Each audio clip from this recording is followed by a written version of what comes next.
Profetas e Reis, capítulo 22. A grande cidade de Nínive. Entre as cidades do mundo antigo, nos dias do reino de Israel dividido, uma das maiores foi Nínive, a capital do domínio assírio. Fundada sobre as férteis barrancas do Tigre, logo depois da dispersão da Torre de Babel, floresceu através dos séculos, até que se tornou uma grande cidade de 3 dias de caminho. Jonas capítulo 3, verso 3. No tempo de sua prosperidade temporal, Nínive era um centro de crime e impiedade. A inspiração havia a caracterizado como cidade ensanguentada, toda cheia de mentiras e de rapina. Naum capítulo 3, verso 1. Em linguagem figurada, o profeta Naum comparou Nínive a um leão cruel, rapinante, sobre quem, interroga o profeta, não passou continuamente a tua malícia? Naum capítulo 3, verso 19.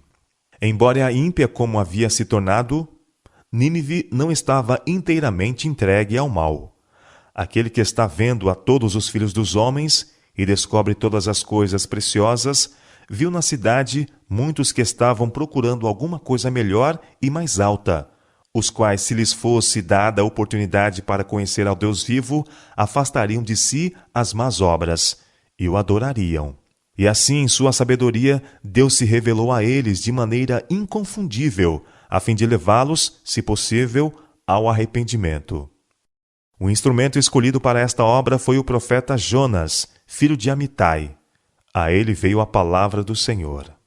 Levanta-te, vai à grande cidade de Nínive e clama contra ela, porque a sua malícia subiu até mim. Jonas capítulo 1, verso 1 e 2. Como o profeta se pusesse a pensar nas dificuldades e aparentes impossibilidades desta comissão, foi tentado a pôr em dúvida a sabedoria do chamado. Do ponto de vista humano, parecia que nada se poderia ganhar em proclamar tal mensagem nesta cidade tão orgulhosa. Ele esqueceu por um momento que o Deus a quem servia era tão sábio e tão poderoso. Enquanto hesitava, duvidando ainda, Satanás sobrecarregou com o desencorajamento. O profeta foi tomado de grande temor e se levantou para fugir de diante da face do Senhor para Tarsis. Indo a Jope e achando ali um navio pronto para zarpar, pagou a sua passagem e desceu para dentro dele para ir com eles. Jonas capítulo 1, verso 3. No encargo que fora dado, havia sido confiada a Jonas uma pesada responsabilidade. Contudo, aquele que o havia mandado ir estava apto a sustentar seu servo e garantir-lhe o sucesso. Tivesse o profeta obedecido sem questionar, e ter-lhe-iam sido poupadas muitas experiências amargas, e teria sido abundantemente abençoado. Não obstante, na hora do desespero de Jonas, o Senhor não se afastara dele. Através de uma série de provas e estranhas providências, a confiança do profeta em Deus e em seu infinito poder para salvar devia ser revivida. Se, quando o chamado lhe veio pela primeira vez, Jonas se tivesse demorado em calma consideração, teria verificado quão tolo seria qualquer esforço de sua parte para escapar à responsabilidade imposta sobre ele. Mas não por muito tempo foi-lhe permitido prosseguir tranquilamente em sua estulta fuga. O Senhor mandou ao mar um grande vento e fez-se no mar uma grande tempestade, e o navio estava para quebrar-se. Então temeram os marinheiros, e clamava cada um ao seu Deus, e lançavam no mar as fazendas que estavam no navio, para o aliviarem de seu peso. Jonas, porém, desceu aos lugares do porão, e se deitou, e dormiu um profundo sono. Jonas, capítulo 1, versos 4 e 5. Enquanto os marinheiros buscavam seus deuses pagãos, pedindo socorro, o mestre do navio, excessivamente angustiado, foi em busca de Jonas e disse: Que tens, dormente? Levanta-te e invoca o teu Deus. Talvez assim Deus se lembre de nós, para que não pereçamos. Jonas capítulo 1, verso 6. Mas as orações do homem que se tinha desviado do caminho do dever não trouxeram qualquer auxílio. Os marinheiros, impressionados com o pensamento de que, a estranha violência da tempestade refletia a ira dos seus deuses, propuseram como último recurso o lançamento de sortes. Para que saibamos, disseram, por que causa nos sobreveio este mal. E lançaram sortes, e a sorte caiu sobre Jonas. Então lhe disseram: Declara-nos tu agora, por que razão nos sobreveio este mal? Que ocupação é a tua? E donde vens? Qual é a tua terra? E de que povo és tu? E ele lhes disse: Eu sou hebreu, e temo ao Senhor, o Deus do céu, que fez o mar e a terra seca. Então estes homens se encheram de grande temor, e lhe disseram: Por que fizeste tu isto? Pois sabiam os homens que fugia de diante do Senhor, porque ele lhe tinha declarado. E disseram-lhe: Que te faremos nós, para que o mar se acalme? Porque o mar se elevava e engrossava cada vez mais. E ele lhes disse: Levantai-me e lançai-me ao mar, e o mar se aquietará, porque eu sei que por minha causa vos sobreveio esta grande tempestade. Entretanto, os homens remavam, esforçando-se por alcançar a terra, mas não podiam, porquanto o mar se ia embravecendo cada vez mais contra eles. Então clamaram ao Senhor e disseram: Ah, Senhor, nós te rogamos, não pereçamos por causa da vida deste homem, e não ponha sobre nós o sangue inocente, porque tu, Senhor, fizeste como te aprouve. E levantaram a Jonas, e o lançaram ao mar, e cessou o mar da sua fúria. Temeram, pois, estes homens ao Senhor com grande temor, e ofereceram sacrifícios ao Senhor, e fizeram votos. Deparou, pois, o Senhor um grande peixe, para que tragasse a Jonas. E esteve Jonas 3 dias e 3 noites nas entranhas do peixe. E orou Jonas ao Senhor, seu Deus, das entranhas do peixe, e disse: Na minha angústia clamei ao Senhor, e ele me respondeu. Do ventre do inferno gritei, e tu ouviste a minha voz. Porque tu me lançaste no profundo, no coração dos mares, e a corrente me cercou. Todas as tuas ondas e as tuas vagas passaram por cima de mim. E eu disse: Lançado estou de diante dos teus olhos, todavia tornarei a ver o templo da tua santidade. As águas me cercaram, até a alma. O abismo me rodeou, e as águas se enrolaram na minha cabeça. E eu desci aos fundamentos dos montes. Os ferrolhos da terra correram sobre mim para sempre. Mas tu livraste a minha vida da perdição, ó Senhor meu Deus. Quando desfalecia em mim a minha alma, eu me lembrei do Senhor, e entrou a ti a minha oração, no templo da tua santidade. Os que observam as vaidades vãs deixam a sua própria misericórdia, mas eu te oferecerei sacrifício com a voz do agradecimento. O que votei, pagarei. Do Senhor vem a salvação. Jonas capítulo 1, versos 7 a capítulo 2, verso 9. Jonas aprendera afinal que a salvação vem do Senhor. Com penitência e o reconhecimento da graça salvadora de Deus, veio o livramento. Jonas foi liberto dos perigos do profundo abismo e foi lançado em terra seca. Uma vez mais, é o servo de Deus comissionado para advertir Nínive. E veio a palavra do Senhor segunda vez a Jonas, dizendo: Levanta-te e vai à grande cidade de Nínive e prega contra ela a pregação que eu te disse. Desta vez ele não se deteve para questionar ou duvidar, mas obedeceu sem hesitação. Levantou-se Jonas e foi a Nínive, segundo a palavra do Senhor. Jonas capítulo 3, versos 1 a 3. Entrando na cidade, Jonas começou a pregar contra ela a mensagem: Ainda 40 dias, e Nínive será subvertida. Jonas capítulo 3, verso 4. De rua em rua ia ele fazendo soar a nota de advertência. A mensagem não foi em vão. O clamor que soava através das ruas da ímpia cidade ia passando de lábio em lábio, até que todos os habitantes tivessem ouvido o assustador anúncio. O Espírito de Deus imprimiu a mensagem em cada coração e levou multidões a tremerem por causa de seus pecados e a se arrependerem em profunda humilhação. E os homens de Nínive creram em Deus, e proclamaram um jejum, e vestiram-se de saco, desde o maior até o menor. Porque esta palavra chegou ao rei de Nínive, e levantou-se do seu trono, e tirou de si os seus vestidos, e cobriu-se de saco, e assentou-se sobre a cinza. E fez uma proclamação que se divulgou em Nínive, por mandado do rei e dos grandes, dizendo: Nem homens, nem animais, nem bois, nem ovelhas provem alguma coisa, nem se lhes dê pasto, nem bebam água. Mas os homens e os animais estarão cobertos de saco, e clamarão fortemente a Deus, e se converterão, cada um do seu mau caminho e da violência que há nas suas mãos. Quem sabe se voltará a Deus e se arrependerá, e se apartará do furor da sua ira, de sorte que não pereçamos? Jonas capítulo 3, versos 5 a 9.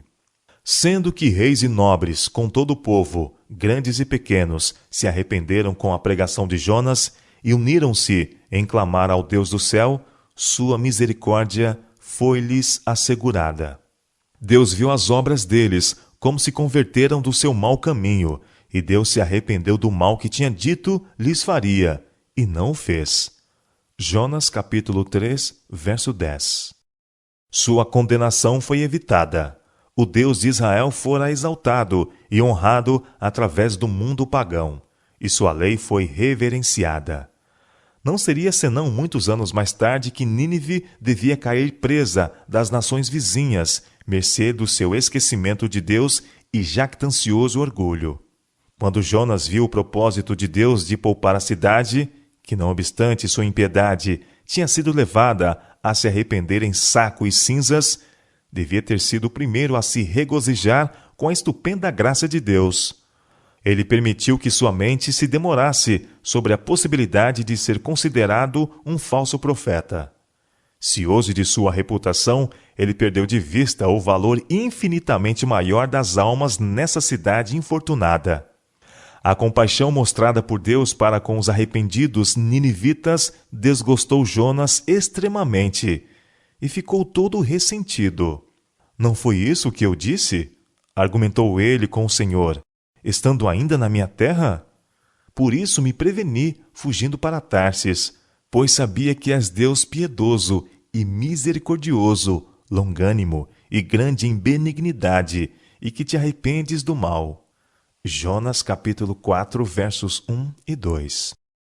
Uma vez mais, ele se rendeu à sua inclinação de questionar e duvidar, e uma vez mais foi oprimido com desencorajamento. Perdendo de vista os interesses dos outros e sentindo como se melhor lhe fora morrer do que viver para ver a cidade poupada, em seu descontentamento exclamou: Ó Senhor, tira minha vida, porque melhor me é morrer do que viver. É razoável esse teu ressentimento? O Senhor inquiriu.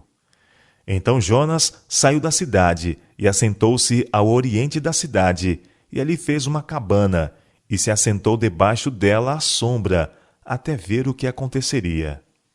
E fez o Senhor nascer uma aboboreira, que subiu por cima de Jonas, para que fizesse sombra sobre a sua cabeça, a fim de o livrar do seu enfado. E Jonas se alegrou em extremo, por causa da aboboreira. Jonas capítulo 4, versos 3 a 6. Então o Senhor deu a Jonas uma lição objetiva.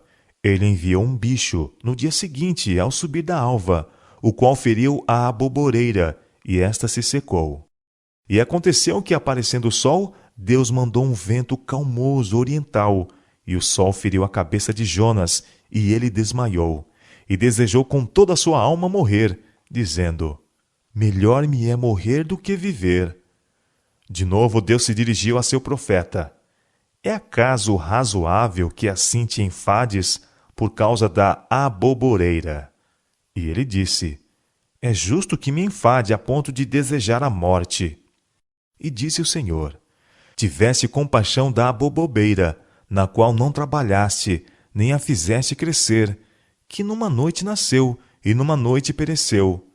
E não hei de eu ter compaixão da grande cidade de Nínive, em que estão mais de 120.000 homens, que não sabem discernir entre a sua mão direita e a sua mão esquerda, e também muitos animais? Jonas capítulo 4, versos 7 a 11. Confuso, humilhado e incapaz de compreender o propósito de Deus em poupar Nínive, Jonas havia, não obstante, cumprido a missão que lhe fora dada de advertir a grande cidade. E embora o acontecimento predito não se tivesse realizado, a mensagem de advertência não era de ninguém menos que de Deus, e ela cumpriu o propósito que Deus lhe designara. A glória de sua graça foi revelada entre os pagãos. Os que havia muito estavam assentados nas trevas e sombra da morte, presos em aflição e em ferro, clamaram ao Senhor na sua angústia, e ele os livrou das suas necessidades. Tirou-os das trevas e sombra da morte, e quebrou as suas prisões. Enviou a sua palavra, e os sarou, e os livrou da sua destruição. Salmo capítulo 107, versos 10, 13, 14 e 20. Cristo, durante seu ministério terrestre, referiu-se ao bem produzido pela pregação de Jonas em Nínive, e comparou os habitantes deste centro pagão com o professo povo de Deus em seus dias. Os ninivitas, declarou ele, ressurgirão no juízo com esta geração e a condenarão, porque se arrependeram com a pregação de Jonas. E eis que está aqui quem é mais do que Jonas. São Mateus capítulo 12, versos 40 e 41. Ao mundo ocupado, cheio do burburinho do comércio e altercação de transações, onde os homens estavam procurando obter tudo para si mesmo, Cristo viera. E acima da confusão, sua voz foi ouvida como a trombeta de Deus. Que aproveitaria o homem ganhar todo o mundo e perder a sua alma? Ou que daria o homem pelo resgate da sua alma? São Marcos capítulo 8, versos 36 e 37. Assim como a pregação de Jonas foi um sinal para os ninivitas, a pregação de Cristo era um sinal para a sua geração. Mas que contraste na recepção da palavra! Embora em face de indiferença e de escárnio, o Salvador trabalhou sempre, até que concluiu sua missão. A lição é para os mensageiros de Deus hoje. Quando as cidades das nações encontram-se tão verdadeiramente em necessidade do conhecimento dos atributos e propósitos do verdadeiro Deus como os ninivitas do passado, os embaixadores de Cristo devem apontar aos homens um mundo mais nobre, que tem sido em grande parte perdido de vista. De acordo com os ensinamentos das Sagradas Escrituras, a única cidade que permanece é aquela cujo artífice e construtor é Deus. Com os olhos da fé, os homens podem contemplar o limiar do céu, iluminado com a glória do Deus vivo. Por intermédio de seus servos ministradores, o Senhor Jesus está convidando os homens a que se empenhem com santificada ambição no sentido de assegurarem a herança imortal. Apela para eles, a fim de que acumulem tesouros junto ao trono de Deus. Rápida e seguramente está vindo uma culpabilidade quase universal sobre os habitantes das cidades, devido ao constante aumento de decidida impiedade. A corrupção que prevalece está além do poder da pena humana descrever. Cada dia traz novas revelações de atritos, suborno e fraudes. Cada dia traz seu desalentador registro de violência e arbitrariedade, de indiferença para com o sofrimento humano, de destruição brutal e perversa da vida humana. Cada dia testifica mais de insanidade, assassínio e suicídio. De século a século, Satanás tem procurado conservar os homens na ignorância dos beneficentes desígnios de Jeová. Ele tem procurado desviar-lhes de vista os grandes fatos da lei de Deus, os princípios de justiça, misericórdia e amor aí contidos. Os homens se gloriam do maravilhoso progresso e esclarecimento do século em que estão vivendo agora.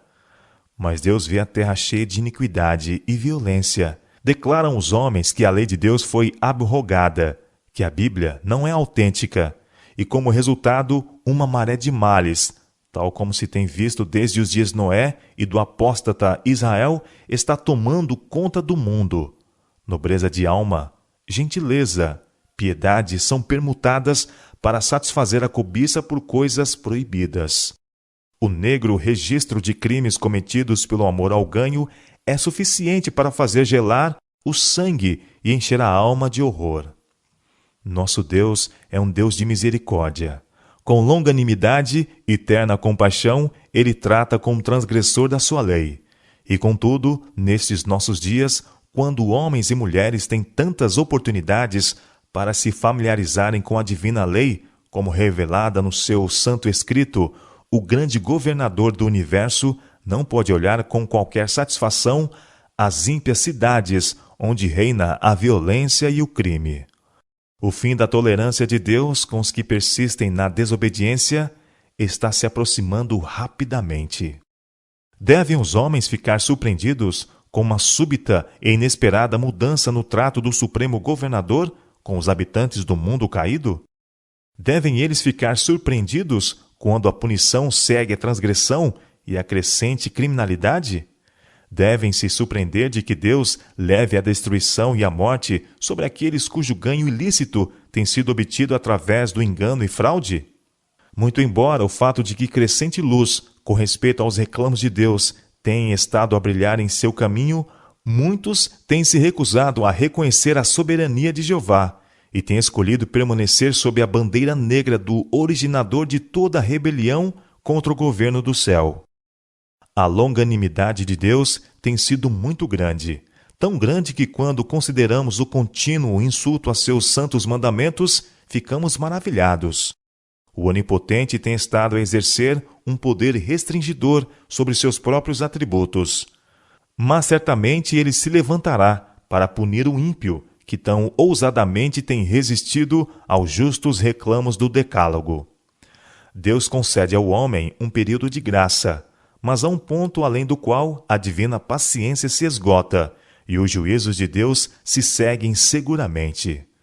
O Senhor trata pacientemente com os homens e com cidades, misericordiosamente dando advertências para salvá-los da ira divina.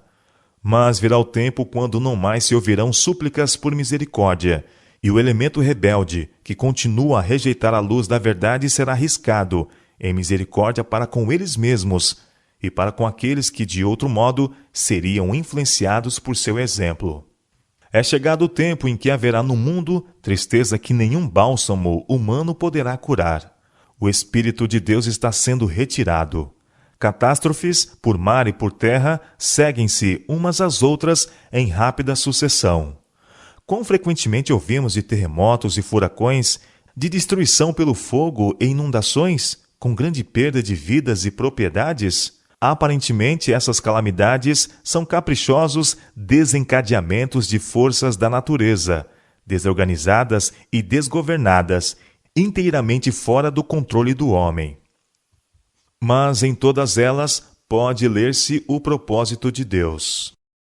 Elas estão entre os instrumentos pelos quais ele busca despertar a homens e mulheres para que sintam o perigo. Os mensageiros de Deus nas grandes cidades não devem sentir-se desanimar com a impiedade, a injustiça, a depravação a que são chamados a enfrentar enquanto procuram proclamar as alegres novas da salvação. O Senhor aspira a confortar cada um desses obreiros com a mesma mensagem que deu ao apóstolo Paulo na ímpia Corinto. Não temas, mas fala, e não te cales, porque eu sou contigo, e ninguém lançará a mão de ti para te fazer mal, pois tenho muito povo nesta cidade. Atos capítulo 18, versos 9 e 10.